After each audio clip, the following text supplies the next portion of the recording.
खुद ही को कर इतना बुलंद कि खुदा बंदे से खुद पूछे, बता तेरी रजा क्या है। मॉडर्न ज्ञानलोक कंपटीशन स्कूल भोरे के कैंपस में हम मौजूद हैं और आज इसकी शुभ उद्घाटन हुआ है और यहाँ पे कंपटीशन का भरमार होने वाला है, कंपटीशन की तैयारी होने वाला है और कंपटीशन को बीट कराने का गवाह और साक्षी लेकर के हम हाजिर हैं। आप देख पा रहे होंगे विजय लक्ष्मी, अयान शेखर और ये आशीष कुमार, कमरान नवाज, हिमांशु और ये अभिषेक कुशवाहा हैं और भी जो है सिविल में कुछ बच्चे बच्चियाँ हैं। इन लोगों से भी हम जानने का प्रयास करेंगे कि ये लोग कहाँ हैं और बाकी इन लोगों की वर्दी देख करके आपको समझ में आ गया होगा कि ये लोग सैनिक विद्यालय के स्टूडेंट हैं। हम बहुत कुछ जानने का प्रयास करेंगे। बाकी खबर गांव तक देख रहे हैं। मैं हूं सत्येंद्र कुमार सिंह। अभी चंदन सर हमारे पीछे मौजूद हैं और ये भोरे जैसे सुदूर इलाका में इन्होंने एजुकेशन हब बनाने का जो है कि फैसला लिया है और इसका शुभारंभ इन्होंने आज से किया है।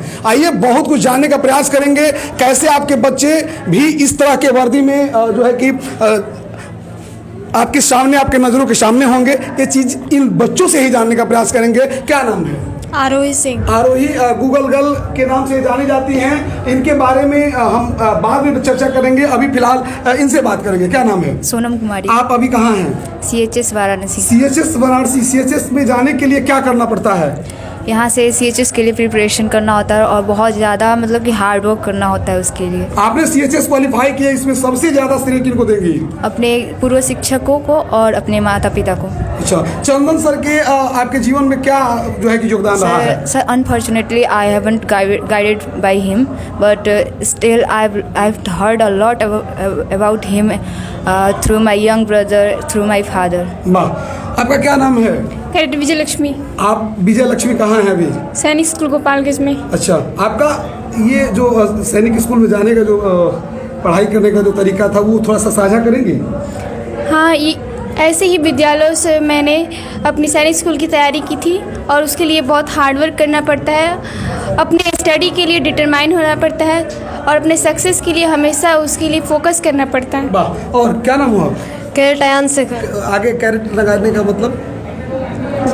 जो सैनिक स्कूल के जो छात्र होते हैं वो सैन्य छात्र होते हैं। सैन्य छात्र को इंग्लिश में कैरेट कहते हैं, इसीलिए हमारा नाम क्या है कैरेट लगता है। आपका और बच्चों के नाम के आगे कैरेट लगेगा? कैसे, क्या करें बच्चे की कैरेट उनके नाम? अगर वही बच्चे अगर मन लगा करके पढ़ाई करें और सैनिक स्कूल जैसे एग्ज़ाम्स का तैयारी करें और एग्ज़ाम दे और उन्हें बच्चों को कंप्लीट करके वो सिलेक्शन पाए तो उनके भी नाम के आगे कैरेट लग सकता है। चंदन सर का क्या भूमिका रहा आपके जीवन में अब तक? चंदन सर मेरे लिए एक बहुत बड़े मार्गदर्शक हैं जो हमारे कोचिंग में आए थे और उन्होंने हमें बहुत मोटिवेट किया था और सैनिक स्कूल के बारे में बताया और उसी दिन मैंने ठान लिया था कि मुझे सैनिक स्कूल में जाना है और मैं अभी सैनिक स्कूल का एक कैडेट हूँ। वाह। आगे क्या करना है अयांश को? आगे मुझे IIT करना है। वाह, IIT क्वालिफाई करेंगे? यस। वाह वाह। आशीष, क्या हाल चाल है? सर सही है। बड़ा मुस्कुरा रहे हैं, हंस रहे हैं, क्यों? चंदन सर के सानिध्य प्राप्त हुआ बहुत दिनों बाद। कितने दिन बाद मुलाकात हो रही है सामने सामने? सर हम चंदन सर कुछ दिन पहले हम लोग के घर आए थे मुलाकात करने, तो हुई थी 2-3 दिन पहले ऐसे सूचना मिला कि Chandan sir new modern competition school खोले हैं, ज्ञानलोक कंपटीशन स्कूल। कैसा अनुभव हो रहा है? सर मुझे बहुत ही खुशी हो रही है और इस ग्रामीण इलाके में इन्होंने इस विद्यालय का उद्घाटन किया है तो इनका जो उद्देश्य हम लोगों ने सुना कि ग्रामीण बच्चों को तरह तरह के कॉम्पिटिटिव एग्ज़ाम में भाग लेने के लिए प्रेरित करना और उनको उच्च शिक्षा देना, उस तरह की शिक्षा देना जिसके चलते वो जो जैसे सैनिक स्कूल है, नवोदय, उसमें वो अव्वल हो सके, उसमें उत्तीर्ण हो सके।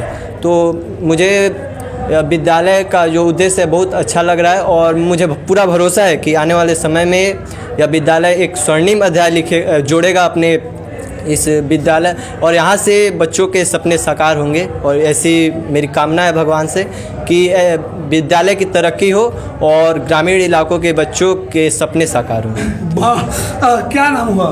कैडेट हिमांशु कुमार। वाह, कैडेट हिमांशु, क्या कहेंगे? आज विद्यालय के modern new Gyanlok competition school के प्रांगण में आए, यहाँ उद्घाटन था, आपको बुलाया गया आपके गुरुजी के द्वारा, कैसा अनुभव रहा? बहुत अच्छा लग रहा है। यहाँ आए तो क्या अच्छा लगा सबसे ज़्यादा? जी, चंदन सर का मोटिवेशनल स्पीच। वाह। क्या नाम हुआ? आशीष कुमार। आशीष, क्या करते हैं? अभी सेंट्रल हिंदी स्कूल में क्लास 12 में स्टडी। अच्छा, ये सब कैसे संभव हो पाया? ये सब हमारे हार्ड वर्क और डेडिकेशन के बदौलत संभव हो पाया। चंदन सर के बारे में क्या ख्याल रखता है? चंदन सर मुझे उस टाइम मिले थे जब हम लोग का मतलब एक कोचिंग में हम लोग पढ़ते थे। उस टाइम इन्होंने हम लोग को मार्गदर्शक के रूप में बहुत ही मोटिवेट किया था, इंस्पायर किया था, पढ़ाए थे, और जिसके बदौलत ही हम लोग यहाँ तक हैं। क्या करना है आगे?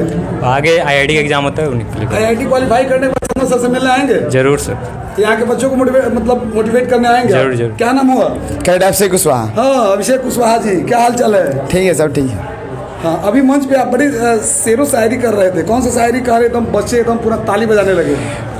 हौसला तुम चिल से रखना, बादलों से भी कभी न डरना, इतनी ऊंची उड़ान रखना कि बादलों से भी ऊपर उड़ना। वाह, क्या बनना है आगे चल के अभिषेक को? हमको इंडियन आर्मी में ज्वाइन करना एज ऑफिसर। वाह, चंदन सर को क्या कहेंगे? चंदन सर मेरे भैया के समान है और मेरे भैया ही हैं जो मुझे हमेशा हर एक मार्गदर्शन में सहायता दिया। जहाँ भी मुझे ज़रूरत पड़ा वहाँ उन्होंने मुझे गाइड किया, प्लान दिया कि इस वे में तुम पढ़ो और अपने लक्ष्य को प्राप्ति करो। वाह, अभी यहाँ पे कार्यक्रम हो रहा था और इस कार्यक्रम में जब से हम वहाँ पे खड़े थे तब से एक ऐसे लड़के को हम सुन रहे थे कि उसको कई बार बुलाया गया मंच पे, और जितने बार लड़का आया कुछ नया देकर गया। इसके द्वारा ऐसे ऐसे बातों को कहा गया जो शायद हम लोगों को बड़े बड़े कार्यक्रमों में सुनने को नहीं मिलता है। आप लोग के सामने कमरान नवाज हैं। मैं सबसे पहले तो स्वागत करूँगा खबर गाँव तक में। क्या हाल है Kamran? Thank you sir, I am fine. इतना सुंदर लाजवाब बोलना कहाँ से सीखे, पहले ये बताइए आप। सर, लाजवाब बोलना एक कला है और मैं ये कहना चाहूँगा कि इस कला को सिखाने में सैनिक स्कूल का एक बड़ा हाथ रहा है। वहाँ पर आपके पर्सनालिटी डेवलपमेंट के लिए बहुत ज़्यादा काम किया जाता है। आपके वे ऑफ स्पीकिंग और कम्युनिकेशन स्किल को डेवलप करने में उनका एक बड़ा हाथ रहता है। तो वहाँ से है, साथ ही साथ मेरे माता पिता दोनों शिक्षक हैं। सो उन लोगों से सीखना, भैया से सीखना और साथ ही साथ चंदन सर से सीखना। You will find that he also is a very great speaker. So इन लोगों से सुनकर उन चीज़ों को इम्बाइब किया हूँ, तब जाकर कुछ अच्छा बोल पाता हूँ। इतना सुंदर आप अंग्रेजी बोल रहे थे तो मैं तो इनका अंग्रेजी सुन करके मैं ये स्तब्ध रह गया कि भाई इतना कम उम्र का लड़का इतना धारा प्रवाह अंग्रेजी बोल रहा है। लेकिन मैं तब तो और बेचैन हो गया जब ये संस्कृत बोलने लगे। संस्कृत में इन्होंने चंदन सर के लिए एक वाक्य कहा, एक मंत्र पढ़ा। कौन सा मंत्र था वो? गुरुर ब्रह्मा गुरुर विष्णु गुरुर देवो महेश्वरा गुरुर साक्षात परम ब्रह्मा तस्मै श्री गुरुवे नमः। अगर अंग्रेजी सुनने के बाद कोई, इनके अंग्रेजी सुनने के बाद कोई थोड़ा सा सोचने पर मजबूर हो जाए तो वो तो परेशान ही हो जाएगा जब इनका संस्कृत सुन लेगा। और हिंदी का तो क्या कहने, हिंदी इतना शानदार बोल रहे हैं। इसलिए मैंने इनसे सबसे पहला क्वेश्चन किया कि भाई इतना सुंदर बोलना कहाँ से सीखे हैं और अभी आप कर क्या रहे हैं? एक्चुअली अभी मैं सैनिक स्कूल में ही पढ़ाई कर रहा हूँ। अभी मैं कौन सी क्लास है? कक्षा 9वीं में अभी मैं पढ़ाई कर रहा हूँ। 9वीं में पढ़ाई करते हैं। अभी आपने बताया बहुत सारी चीज़ों को मैंने देखा। चंदन सर ने आपके नाम के नीचे बहुत सारी उपलब्धियों को लिखाया था। तो उसमें सबसे पहला आपका उपलब्धि कौन सा था और कहाँ से आपको अच्छा लगने लगा और कौन कौन सी उपलब्धि को आपने हासिल किया? एक्चुअली ये सारी चीज़ें स्टार्ट हुई जब से मैं सैनिक स्कूल में एडमिशन लिया। वहाँ पे जाने के बाद वॉरियर्स टैलेंट सर्च एग्जामिनेशंस थे जिसमें मैंने पार्टिसिपेट किया। वहाँ पर एक एग्ज़ाम था जिसका नाम है विद्यार्थी विज्ञान मंथन। उसमें पार्टिसिपेट करने के बाद मैंने डिस्ट्रिक्ट में फर्स्ट पोजीशन पाया। अपने डिस्ट्रिक्ट को स्टेट लेवल पे जाके रिप्रेजेंट किया और ऑल ओवर बिहार में फर्स्ट रैंक पाया।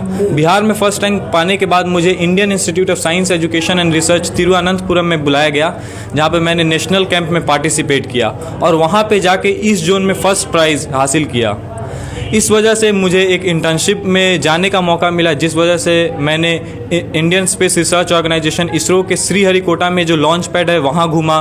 साथ ही साथ Indian Institute of Technology Madras में घूमा और भी National Institute of Ocean Technology और warriors scientific research development institute से वहाँ पर घूमने का मौका मिला। So all this started while getting admitted into the Sainik schools and it didn't stop there only. After that I got chance to participate in India's International Science Festival. सो ये एक science का बहुत बड़ा प्लेटफॉर्म है जहाँ पे ऑल ओवर वर्ल्ड से scientist आते हैं और डिस्कस करते हैं। तो वहाँ पर मेरे जैसे एक बच्चों का जाना जो कि सिर्फ अभी स्कूल में है, एक बहुत बड़ी उपलब्धि थी।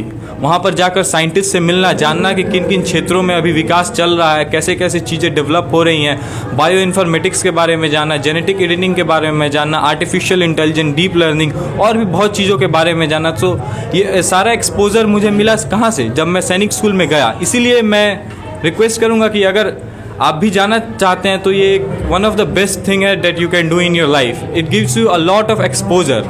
अच्छा, इतना आप घूमे फिरे, यहाँ से वहाँ तक पहुँच गए, आसमान छूने लगे, आपको करना क्या है, उद्देश्य क्या है? Actually, I would like or love to be a research scientist. There is a lot of scope for this job. जैसे मुझे रिसर्च करना है किसी पर्टिकुलर फील्ड, यानी मैं सोचा हूँ आर्टिफिशियल इंटेलिजेंस. कलाम साहब आइडियल नहीं ना आपके? अब्दुल कलाम को आइडियल नहीं ना मानते हैं? क्यों नहीं मानेंगे, वो एक महान व्यक्तित्व हैं. He is one of the finest man I have ever seen. तो मेरा गेस सही है जी, बिल्कुल. Doctor Abdul Kalam. Yes sir, he is. वैसे लोग एक मोटिवेशन की तरह काम करते हैं जो दिखाते हैं कि अगर आप अपने वर्क के प्रति डेडिकेटेड हैं और कंसिस्टेंटली काम कर रहे हैं तो कोई भी चीज़ ऐसी नहीं है जिसको आप अचीव नहीं कर सकते हैं. जैसे अगर हम कलाम सर की स्टोरी देखें तो हम देख सकते हैं कि उनके पास रिसोर्सेज की कमी थी. उस वक्त इंडिया डेवलप नहीं था, तब भी उन्होंने अपनी कंसिस्टेंसी, मेहनत और नॉलेज को अप्लाई करके इंडिया को बहुत सारे बैलिस्टिक मिसाइल्स दिए. That is why he is also known as the missile man of India. वाह. तो मैं परमात्मा से यही प्रार्थना करूंगा कि हमारा डॉक्टर अब्दुल कलाम जो है कि इस बिहार से ही, इस गोपालगंज से ही जाएं और फिर उभर के आएँ. जब हम लोग बुढ़ारी में आए तो नौजवान बन के जब आए तो अब्दुल कलाम साहब के जैसे इनका जो है कि हुलिया हो और उनके जैसे इनका जो है कि सारा वादना साधना हो. बाकी इन तमाम जितने बच्चों से हम बात किए, विद्यालय के जो आज के कार्यक्रम में हम लोग शिरकत किए, इन सब के ऑर्गेनाइज जो किए हैं, व्यवस्थापक हैं, संस्थापक हैं, सूत्रधार हैं. चंदन सर, सबसे पहले तो सादर प्रणाम करेंगे, आपको आभार व्यक्त करेंगे कि इस तरह के सुदूर इलाके में आपने जो है कि अपने जीवन के में आप बहुत कुछ कर सकते थे. अभी बीपीएससी जो है कि आने वाला है, उसमें आप चाहते तो शिक्षक बन सकते थे, लेकिन आपने जो है कि सब कुछ डिग्रियां होने के बाद भी एमएससी किए, बीएड किए, सीटेट किए, एसटेट किए, सब क्वालिफाई करने के बाद आप प्राइवेट विद्यालय खोल करके, कंपटीशन विद्यालय खोल करके और यहाँ पे गोपालगंज को एक आपने उपहार दिया है. तो इसके लिए बहुत बहुत धन्यवाद. क्या कहेंगे चलते चलते खबरगांव तक के माध्यम से इन बच्चों के बारे में, स्कूल के सबसे बारे में? पहले तो आपके सभी व्यूवर्स को अपने विद्यालय परिवार की तरफ से ढेर सारी शुभकामनाएं. और ये जो नन्हे मुन्ने छात्र आप देख रहे हैं, मेरा ड्रीम यही है, गोल यही है कि इन बच्चों जैसे सभी हमारे जो अभिभावक हैं, उनके अगर छात्र हैं, उनको पढ़ा के ऐसे ही तालीम हासिल करवाना और वो जाके नेशनल लेवल के जो इंट्रेंस एग्जामिनेशंस होते हैं उसको क्रैक करें और जाकर विभिन्न प्रतियोगी परीक्षाओं के माध्यम से सैन्य स्कूल या नवोदय विद्यालय या आपका सिमुल आवासीय विद्यालय, SHS या AMU, बहुत सारा जो प्रतियोगी स्कूल है वहाँ जाके वो पढ़ें और इनके जैसे ही वो डेवलप करेंगे तो आपका भी विकास होगा, इस क्षेत्र का विकास होगा. तो हम उन बच्चों को, इन जैसे बच्चों को बनाने के लिए बहुत मेहनत करना पड़ता है. उनको हम लोग क्या करते हैं कि पहले जो प्रिपरेटरी स्कूल होता है उसमें हम इन बच्चों को पढ़ाते हैं, फिर एंट्रेंस एग्जाम निकालते हैं, तब जाके इन बच्चों के जो कंधों पे या जिनके बदन पे ये वर्दी देख रहे हैं, इस वर्दी के लिए इन बच्चों ने बहुत मेहनत किया है. ये वर्दी ऐसे ही नहीं मिला, इन बच्चों ने बहुत मेहनत किया है तब जाके ये वर्दी मिला है. यदि आप चाहते हैं कि ऐसे आपके बच्चे जाएँ तो मॉडर्न ज्ञान कॉम्पिटिशन स्कूल संजीवनी बुट्टी की तरह आपके बच्चे को सपने को साकार करने के लिए आगे खड़ा है. तो आप देख रहे थे खबरगांव तक के माध्यम से modern Gyanlok competition school so Bagahi वाला रोड में भोरे में खुल गया है. तो आप भी अपने बच्चों का जीवन को संवारने का काम करें और विद्यालय प्रांगण में पहुंचे. सर का नीचे जो मोबाइल नंबर है इस पर संपर्क करें और पहुंचे, अपने बच्चों का नामांकन कराएं. जय हिंद.